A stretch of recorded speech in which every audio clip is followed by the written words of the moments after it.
স্থানাঙ্ক গোটাটাই প্রায় স্থানাঙ্ক জ্যামিতির এই একটা প্রয়োগ, যেটাকে আমরা 2D মোশনে দেখব। তো প্রজেক্টাইল মোশন যেটা, সেটাকে আমরা কি বলি? প্রাসের গতি। প্রাসের গতি।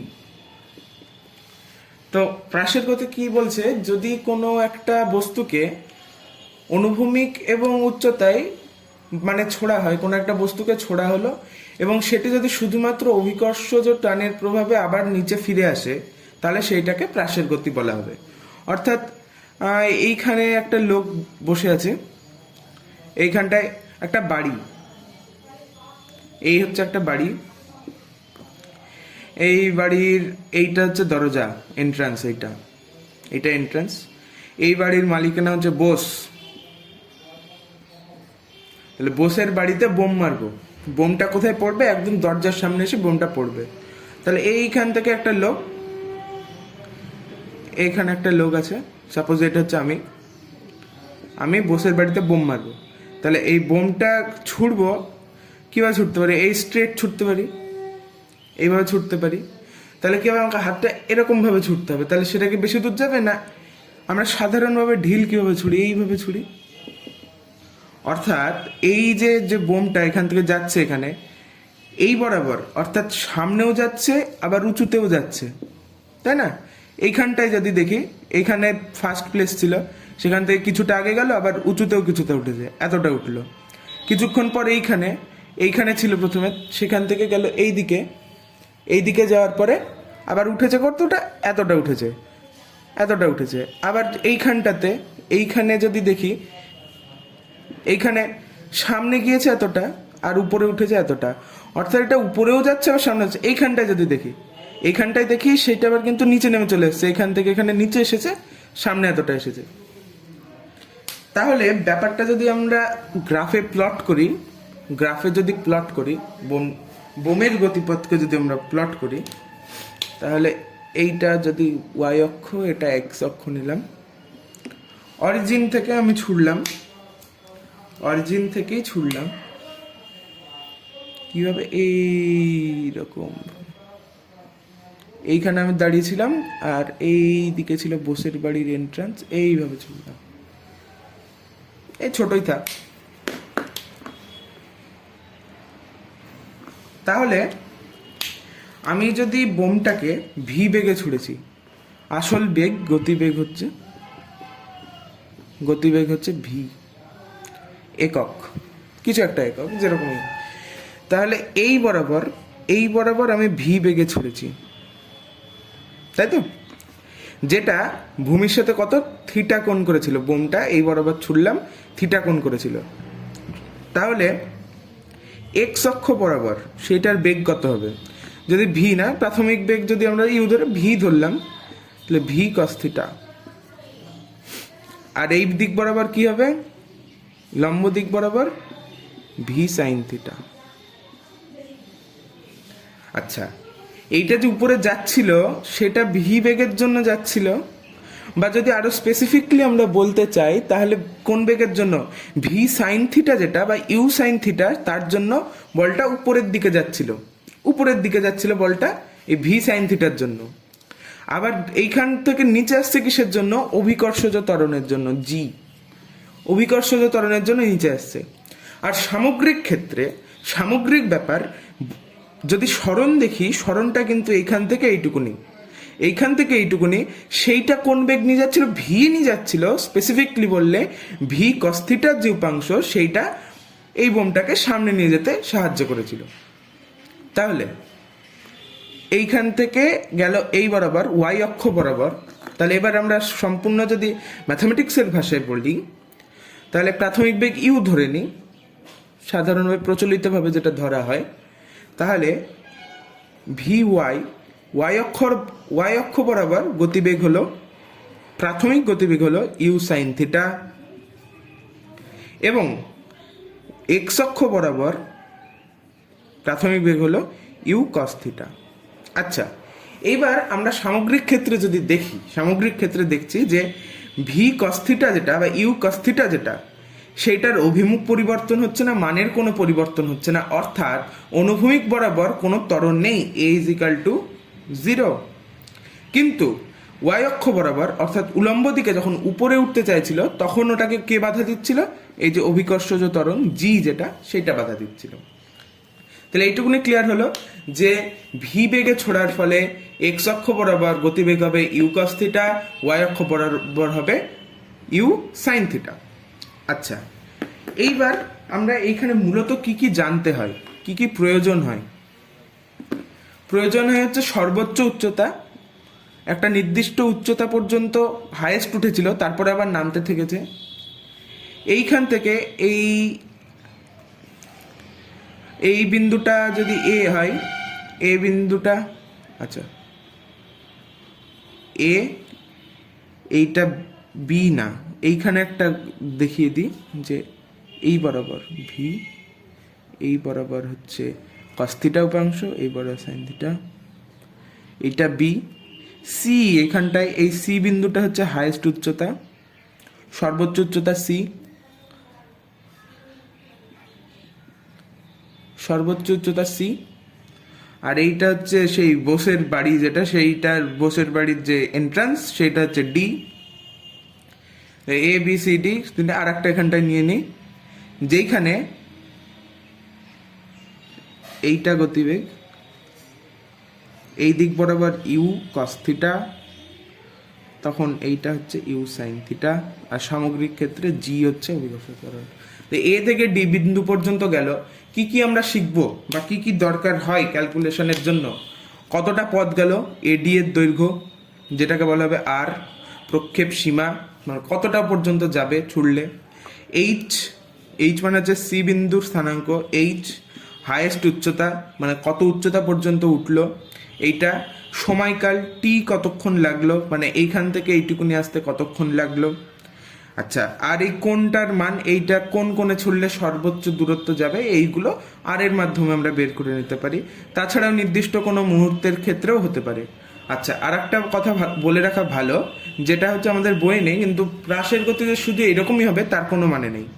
হতে পারে এক ছাদ থেকে আর এক ছাদে, এক ছাদ থেকে আর এক ছাদে বল ছোড়া হলো, এটাও প্রাসের গতি, সেটা কিন্তু এইখানে ফিরে আসছে না, এইখানে। অথবা কোনো একটা উঁচু জায়গা থেকে নিচু জায়গাতে ফেলা হলো, এখান থেকে আরো এতটা নিচে নামলো, এগুলোও কিন্তু প্রাসের গতিরই উদাহরণ। এইবার গোটা যে এই কাইনেমেটিক্স, যেটা গোটা গতিবিদ্যা, motion in a straight line, বা যে আমাদের প্রধান যে সূত্রগুলো, প্রধান সূত্রগুলো বলতে v is equal to u plus minus a t, s equal to u t plus minus half a t square, আর v square equal to u square minus 2as বা প্লাস 2as, এই সূত্রগুলিরই প্রয়োগ হবে। আচ্ছা, এই সূত্র প্রয়োগ করতে গেলে আমরা এক্স অক্ষ বরাবর যদি এইভাবে চলতে থাকি, এক্স অক্ষ বরাবর, এক্স অক্ষ বরাবর দেখা গেল এই বি বিন্দুতে এক্স অক্ষ বরাবর এখানটায় বেগ হচ্ছে ভিএক্স, ভিএক্স, ভিএক্স, বি বিন্দুতে গতিবেগ ভিএক্স এক্স অক্ষ বরাবর। তাহলে v is equal to ut, ut plus plus, কিন্তু এইখানে কি ত্বরণ নিচের দিকে, বা প্লাস মাইনাস এটি, প্লাস মাইনাস এটি। আমরা কি আগেই বলেছিলাম যে এক্স অক্ষ বরাবর কোনো ত্বরণ কাজ করছে না, তাহলে এ ইজিক্যাল টু 0, তাহলে এই পথে গেল। আবার আমরা জানি কি ভিএক্স ইজিক্যাল টু প্রাথমিক বেগ, এইটা ছিল এক্স অক্ষ বরাবর প্রাথমিক বেগ, এক্স অক্ষ বরাবর প্রাথমিক বেগ u cos theta, t, t equal to v by u cos theta. হলো? তাহলে এইটাকে আমরা রেখে দেব, এইটা v by u cos theta লিখে রাখি এক পাশে।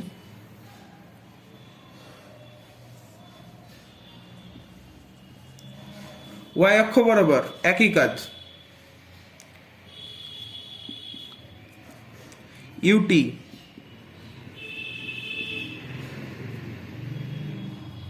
Sign theta into t minus g t. হলো? কিন্তু এখানে টি, এইখানে জিটি কেন? কারণ কি এখানে ত্বরণ কাজ করছে।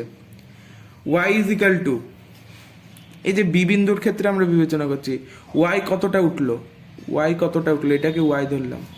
Y is equal to ut, এটা লাগবে না কোনো, ut u sine theta t, ut minus half g t square,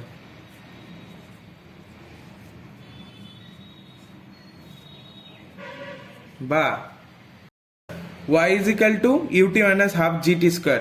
এইখানটাতে আগে যে x অক্ষ বরাবর করলাম, আমরা এখন কি করছি, সঞ্চার পথ বের করছি। এই যে বি বিন্দুটা স্থানাঙ্ক যদি h, k হয়, তাহলে এর সঞ্চার পথ কি সেইটা আমরা বের করছি। তো সঞ্চার পথ বের করার জন্য y এবং x এর মধ্যে সম্পর্ক বের করতে হবে। তার জন্য আগে যেটা করেছিলাম t সমান v by u cos theta, সেটাও হবে। তাছাড়া কি হবে, এই বরাবর তো কোনো ত্বরণ নেই, তাহলে সমবেগে চলছে, তাহলে তাহলে x is equal to u cos theta into t, এটা লেখাই যেতে পারে অতিক্রান্ত দূরত্ব গতিবেগ ইন্টু সময়। বা সেইখান থেকে আমরা যদি টি বের করে নিই, টি বের করে নিলে হবে এক্স বাই, ফোকাস কোন দিকে যাচ্ছে, এক্স বাই কস থিটা। তাহলে t is equal to x by cos theta, এইটা আমরা ব্যবহার করবো। টি ইজ ইকাল টু সময় লেগেছে এক্স বাই কস থিটা, যে অক্ষ বরাবরই হোক এই বিন্দুতে পৌঁছাতে সময় লেগেছে কত, এক্স বাই কস থিটা। সেইটাকে এইখানে আমরা পুট করছি। এখানে যদি পুট করা হয় তাহলে হবে কি, এই সাইন থিটা টি যেটা আছে সেইখানে টি এর জায়গায় বসাবো এক্স বাই কস থিটা। তাহলে u sine theta into x by cos theta, x by u cos theta. তাহলে আর এখানটায় মাইনাস হাফ, বাকিটুকু দেখা যাচ্ছে না, হাফ মাইনাস হাফ জি, তারপরে এটা কি টি স্কোয়ারের মান x square by u square cos square theta হলো। কি হচ্ছে, আচ্ছা এটা একটু সরিয়ে নিই, হয়ে গেল half g x square by u square cos square theta. সেইটাকে আমরা যদি সমীকরণ হিসেবে বলি, তাহলে এইখানটায় ইউ ইউ কেটে গেল, sine theta by cos theta মানে হচ্ছে ট্যান থিটা, এখানটায় এক্সটা থেকে গেল ট্যান থিটা, এক্সটা থেকে গেল মাইনাস হাফ জি মাইনাস কি আছে হাফ এক্স স্কোয়ার, ওপরে লিখি g x square by u square cos square theta.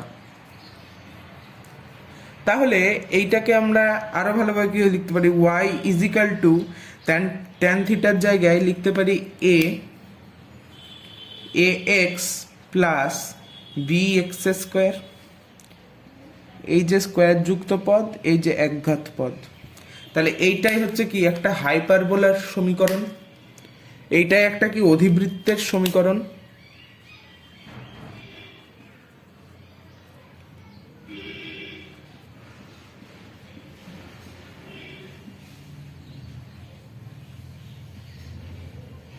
এটা কি একটা অধিবৃত্তের সমীকরণ।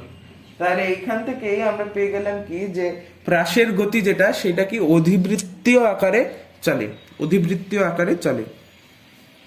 এরপরে আচ্ছা, এরপরে এটা তো গেল সাধারণ আকার। তাহলে আকার কি গেল, y ইজ ইকাল টু আমরা কি পড়লাম, এক্স ট্যান থিটা মাইনাস, দেখা যাচ্ছে না, x tan theta, y is equal to x tan theta minus x square g by 2u square cos square theta. এটা আমরা পেলাম, স্পষ্ট আছে না কেন? আচ্ছা, এরপরে এই যে বোমটা যাচ্ছে, যেতে যেতে যেতে বি বিন্দুতে গিয়েছিল, বি বিন্দুর কাজ হয়ে গেল, মুছে দিন। বি বিন্দুর সব ক্যালকুলেশন করে নিলাম যে কোন পথে যাচ্ছে, কত বেগে যাচ্ছে, কোথায় গিয়ে বেগ কত হলো। তারপরে আসলো কি হাইয়েস্ট উচ্চতাতে উঠলো, সি বিন্দুতে হাইয়েস্ট উচ্চতা, সেইখানে গিয়ে উঠলো। এই সি বিন্দু থেকে এবার আবার নামতে থাকবে। তাহলে সি বিন্দুতে আবার নামতে থাকবে, অর্থাৎ এইটা যেটা যাচ্ছিল এটা কিভাবে যাচ্ছিল, যদি আমি পেন দুটোকে নিই, এই পেন দুটো এরকম ভাবে যাচ্ছিল।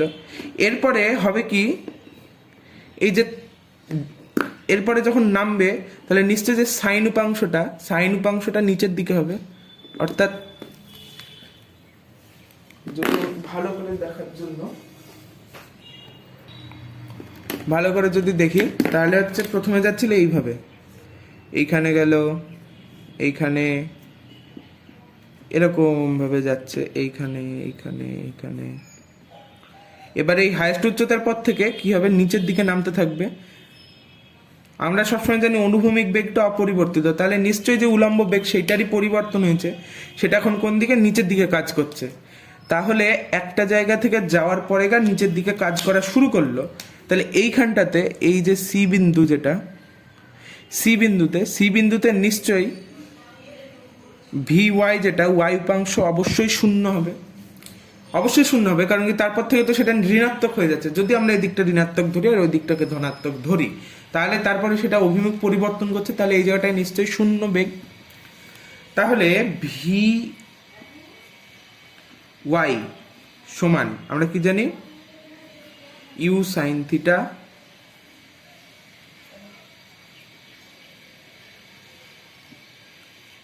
ভি ওয়াই ইউ মাইনাস এটি,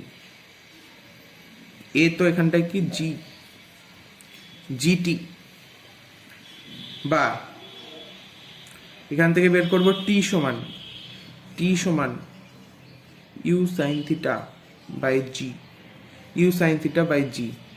আচ্ছা, হিসাব মতো আমরা এখন, আচ্ছা প্রথমে আমি এইচটাই বের করে নিই। এইচটা বের করার জন্য উচ্চতা কতটা, এইচ উচ্চতা গিয়েছে এই ওয়াই বরাবর, ওয়াই পর্যন্ত উঠেছে। তাহলে y is equal to u t, u sine theta UT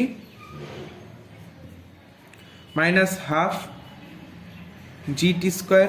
টি সমান কত বেরিয়েছিল, ইউ সাইন থিটা, টি সমান u by g, u sine theta g minus half g t স্কোয়ারের মান হচ্ছে u square sine square theta by g square. G কাটলো, তাহলে হিসাব মতো কত হলো, জি কাটলো, জি কেটে হলো u square sine square theta by g minus half ওখানটায় কত হলো, জি কেটেছিল, তাহলে নিচে জি থাকলো, u square sine square theta, এক থেকে হাফ বাদ থাকলে হাফ পড়ে থাকে, তাহলে উচ্চতা সমান u square by two g sine square theta. এইটা হচ্ছে এইচ সমান ওয়াই, যেটা সেটা এইচ সর্বোচ্চ উচ্চতা। তাহলে সর্বোচ্চ উচ্চতা কত, সর্বোচ্চ উচ্চতা হচ্ছে u square by two g sine square theta বা u square sine square theta by two g, এটা হলো সর্বোচ্চ উচ্চতা। তাহলে কত কোণে ছুটছে সেটা যদি জানা থাকে, প্রাথমিক বেগ জানা থাকে, তাহলেই কতটা উচ্চতা, হাইয়েস্ট কতটা উঠবে সেটা আমরা জানতে পেরে যাব। এরপরে আচ্ছা, কতটা সময় লাগবে এইখান থেকে ওই বোসের বাড়ির দরজা পর্যন্ত বোমটা পৌঁছাতে কতটা সময় লাগবে সেইটা আমরা বের করব। সেইটা বের করার জন্য ওয়াই এর স্থানাঙ্ক, ওয়াই তো এখানে যাচ্ছিল, বাড়ছিল, এদিকে কমতে কমতে আবার ওয়াই এখানটায় শূন্য, এক্স অক্ষ বরাবর ওয়াই শূন্য হয়, এটা আমরা জানি। তাহলে ওয়াই সমান শূন্য হলে শূন্য ইজ ইকাল টু, এইখানে এখন পৌঁছে গেছে প্রাথমিক বেগ u sine theta t minus half g t square. এটা সাধারণ formula, s is equal to u t plus half a t square. তাহলে এইখানটায় শূন্য, জিটা এদিকে টি কমন নিলাম, ওখান থেকে টি কমন নিলে থাকছে u sine theta minus half g t, এইটা কমন থাকছে সমান শূন্য। টি শূন্য হতে পারে না, নিশ্চয়ই 0 সেকেন্ড সময় লাগেনি, তাহলে এইটাই সমান শূন্য। তাহলে u sine theta minus half g t সমান শূন্য, বা এখান থেকে এটা এইদিকে নিয়ে গেলাম, এইদিকে নিয়ে গিয়ে সেটা 2 দিয়ে উপরে গুণ করলাম ভাগ জি, তাহলে টি ইজ ইকাল টু 2 দিয়ে উপরে গুণ করেছিলাম ইউ সাইন থিটা বাই জি দিয়ে ভাগ করলাম। এইটাই তাহলে মোট সময়, বড় হাতের টি দিয়ে চিহ্নিত করি, তাহলে t is equal to u sine theta by g, u sine theta by g, সম্পূর্ণ পৌঁছাতে সময় লেগেছে u sine theta by g. হলো? তাহলে এখন অবধি কি কি জানলাম? এখন অবধি জানলাম সঞ্চার পথ, তারপরে জানলাম এইচ সমান u square by two g sine square theta, সব কিন্তু ওই একই সমীকরণ, ওই হচ্ছে যেগুলো আমরা প্রথমে শিখেছিলাম সে একই সমীকরণ থেকে সবকটা আসছে। টোটাল টাইম ইজিক্যাল টু কত পেয়ে গেলাম? Two u by g sine theta, এটাই পেলাম তো, two u by g sine theta, না পেলে ওখানে যেটা আছে সেটা ঠিক। তারপরে এবার বের করব যে কতটা পথ গেল, এইখান থেকে এই এডির দূরত্বটা বের করব। এডির দূরত্ব ডি বিন্দু পর্যন্ত দূরত্ব ধরি আর, ডি বিন্দু পর্যন্ত দূরত্ব ধরি আর, তাহলে আর সমান অতিক্রান্ত দূরত্ব, এক্স অক্ষ বরাবর অতিক্রান্ত দূরত্ব আর সমান ভিটি, যেহেতু সমবেগে যাচ্ছে ভি ইন্টু বড় টি, বা ইউ কস থিটা ইন্টু টি। বড় টি কেন? ওয়াই অক্ষ বরাবর এক্স অক্ষ বরাবর যাক, কিন্তু মোট সময় কত? এখান থেকে তো এখানে এসেছে, মোট সময় কত? টি সময় লেগেছে, তাহলে ইউ কস থিটা আর টি সমান আমরা কত জানি? Two u sine theta by g, এটা আমরা জানি। এটাকে শুধু সাজিয়ে লিখবো কিভাবে? Two into sine theta into cos theta, আমরা চেনা লাগছে, two u cos theta sine, two sine theta cos theta সমান কি? সাইন টু থিটা, হ্যাঁ কি না? আচ্ছা, ইউ গুণ করলে ইউ স্কোয়ার হয় আর নিচে জি থাকলো, তাহলে ওভারঅল কত হলো? U square by g sine two theta, u square by g sine two theta. তার মানে এখানকে এডির দূরত্ব অর্থাৎ আর, যেটা আর সমান কত? U square g by sine two theta. অর্থাৎ থিটা কোণ করে যদি ছোড়া হয়, যার প্রাথমিক বেগ ইউ, এইটা ইউ এই বরাবর ইউ, থিটা কোণ করে ছোড়া হয়, তাহলে সর্বোচ্চ যাবে u square by g sine two theta, এইটুকুনি যাবে। তাহলে এইখানে এইটুকুনি লাগে, আর কিছু নেই। আচ্ছা, আর কিছু নেই। তাহলে কি কি শিখলাম? সঞ্চার পথ শিখলাম, হাইয়েস্ট উচ্চতা কতটা উঠে শিখলাম, আর একটা কি শিখলাম, আর একটা টোটাল টাইম কত লাগলো, আর কতটা পথ গেল সেটাও শিখলাম। আচ্ছা, যদি আমরা ভালো করে সমীকরণটা লক্ষ্য করি, এইচ সমান বেরোলো u square by two g sine square theta বাদ দিলাম। কি একটা যেন চেনা লাগছে, যে উপরের দিকে উলম্ব গতির ক্ষেত্রে মোশন আন্ডার গ্র্যাভিটি যেটা ছিল 1Dর ক্ষেত্রে, অর্থাৎ একমাত্রিক গতির ক্ষেত্রে উপরের দিকে কতটা উঠেছিল? ইউ স্কোয়ার বাই টু জি উঠেছিল, সেটা ছিল সাইন স্কোয়ার থিটা। এটা মনে রাখার সুবিধার জন্য জাস্ট বলা। আচ্ছা, আর সমান হচ্ছে কত পেলাম? আর সমান ওইখানটায় মনে করে নিই, কখনো মুখস্থ করবো না, মনে করে নিই যে 2 into sine theta cos theta হয়ে গেল 2 থিটা, আর ইউ গুণ ছিল, তাহলে ইউ স্কোয়ার বাই নিচে তো জি ছিল আর এখানটায় সাইন 2 থিটা, তাই তো? সর্বোচ্চ কত দূরত্ব পর্যন্ত যাবে সেইটা কিসের উপর নির্ভর করছে আমরা দেখব। আমার তো ছোড়া হয়ে গেছে ইউ বেগে, তাই না? তাহলে ইউটা এখানে ধ্রুবক, ইউটা কিন্তু ধ্রুবক, যে আমি ইউ বেগেই ছুড়বো, জি সবসময় ধ্রুবক থাকে। তাহলে কতটা দূরে যাবে, অর্থাৎ এই বরাবর ছুড়লাম, এই বরাবর অনেকবার ছোড়া হলো, সর্বোচ্চ দূরত্ব ভালো করে বোঝার জন্য এটা মুছে দিই।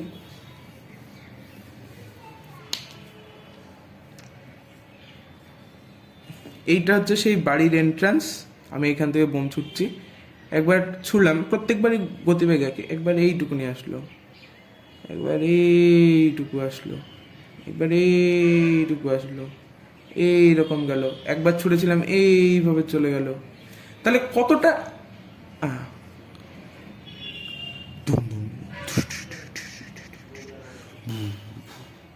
বোম পড়ছে, তো অবশ্যই ব্লাস্ট হবে, যাই হোক সেটা আলাদা ব্যাপার। তো এই যে এইখান অব্দি সর্বোচ্চ যেতে পারে, আমি দেখলাম যে যতবারই ছুড়ি, যত জোরে, প্রত্যেকবার একই জোরে ছুড়লাম, যত যেভাবেই ছুড়ি এর বেশি কখনোই গেল না, প্রত্যেকবার এর আগে গেল, তার সর্বোচ্চ দূরত্ব এইটাই। আর ম্যাক্স কিন্তু এতটাই, আর ম্যাক্স কিন্তু এতটাই দূরত্ব। তাহলে এই আর ম্যাক্সটা কখন হবে? আর সমান আমরা জানি কি, আর সমান u square by g sine 2 theta, তাই তো? তাহলে আর ম্যাক্স কিসের ওপর নির্ভর করে? সাইন 2 থিটার উপরে। সাইন 2 থিটার সর্বোচ্চ মান কত হয়? 1 হয়, সর্বোচ্চ মান 1 হয়। আর ম্যাক্স সমান হচ্ছে ইউ স্কোয়ার বাই জি। আচ্ছা, কত কোণের জন্য কোন কোণে ছুটতে হবে? 2 থিটা সমান 1। তাহলে নিশ্চয়ই 2 থিটা সমান কত হয়ে যাবে? 1 মানে হচ্ছে 90 ডিগ্রিতে 1 হয়। থিটা ইজ ইকাল টু π/4, অর্থাৎ 45 ডিগ্রি কোণে যদি আমি ছুড়ি তাহলে সেটা সর্বোচ্চ দূরত্ব যাবে। অর্থাৎ কখনো ছোড়ার সময় ঢিল ছুড়ি, বল ছুড়ি, ক্রিকেটের মাঠে বল, ফুটবল যাই ছুড়ি, যদি 45 ডিগ্রি কোণ করে ছুটতে পারি তাহলে সেটা সর্বোচ্চ দূরত্ব পর্যন্ত যাবে, সেই বেগে সর্বোচ্চ দূরত্ব পর্যন্ত যাবে। আর একটা কি হয় যে এই অতিক্রান্ত দূরত্ব, যেটা অতিক্রান্ত দূরত্বের জন্য আর একটা সুন্দর সম্পর্ক হচ্ছে পরিপূরক কোণে যদি ছোড়া হয়, অর্থাৎ একবার আমি ছুড়লাম থিটা কোণে, আর একবার ছুড়লাম এই কোণে, অর্থাৎ একবার থিটা কোণে ছুড়লাম আর একবার π/2 মাইনাস থিটা কোণে ছুড়লাম। প্রত্যেকবারের ক্ষেত্রে আমি দেখি থিটা কোণে যখন ছুটছি তখন R is equal to u square by g sine 2 theta, এটা সমান আর। যখন π/2 মাইনাস থিটাতে ছুটছি অর্থাৎ আর ড্যাশ সমান u square g sine 2 π/2 minus theta সমান u square by g sine pi minus theta. Pi minus theta মানে হচ্ছে সেকেন্ড কোয়াড্রেন্ট, এইখান থেকে এইখানে অল পজিটিভ, এখানে সাইন ধনাত্মক হবে, তাহলে ইউ স্কোয়ার বাই সাইন এখানে 2 দিয়ে গুণ 2 থিটা সমান আর। অতএব আর ড্যাশ ইজ ইকাল টু আর। সুতরাং আমরা বলতে পারি যদি একটা বলকে 30 ডিগ্রি কোণে ছোড়া হয়, 30 ডিগ্রি কোণে যদি ছোড়া হয়, আর 90 মাইনাস 30 ডিগ্রি মানে 60 ডিগ্রি কোণে ছোড়া হয়, 30 ডিগ্রি এবং 60 ডিগ্রি কোণে ছোড়া হয়, তাহলে দুটো একই দূরত্ব যাবে, একই দূরত্ব পর্যন্ত যাবে। তাহলে প্রাসের গতি এইটুকুনি আমাদের আছে। এবার এইগুলোকে ডাইরেক্ট ফর্মুলা অথবা কোনো সময় ভেঙে দিতে পারে, আর কিছু নাই।